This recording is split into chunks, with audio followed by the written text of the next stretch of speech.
ఈ రోజు కథ దశావతారాలు. ఒకరోజు ఆద్య అమ్మా నాన్నలతో కలిసి దేవాలయానికి వెళ్ళింది.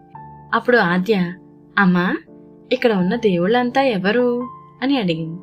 బంగారం, ఇవి విష్ణుమూర్తి దశావతారాలు. విష్ణుమూర్తి చెడును పోగొట్టడానికి 10 సార్లు భూమి మీదకు వచ్చారు. అవునా అమ్మా, వాటి కథ చెప్తావా అని అడిగింది ఆద్య. సరే అమ్మా. మొదటి అవతారం మత్స్యావతారం. వేదాలు రక్షించడానికి, ప్రజల్ని వరదల నుండి కాపాడటానికి చేప రూపంలో వచ్చారు. రెండవది కూర్మావతారం. అమృతం తీయడం కోసం సముద్ర మదనంలో సహాయం చేయడానికి తాబేలు రూపంలో వచ్చారు. మూడవది వరాహావతారం. భూమిని చీకట్లో నుండి బయటకు తీసేందుకు వరాహ రూపంలో రాక్షసుణ్ణి ఓడించారు. నాల్గవది నరసింహావతారం.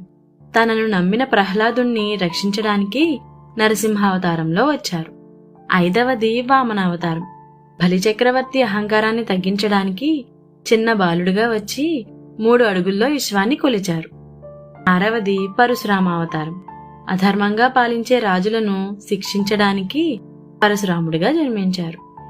ఏడవది రామావతారం. ధర్మాన్ని నిలబెట్టేందుకు రావణుణ్ణి ఓడించి సీతను రక్షించారు.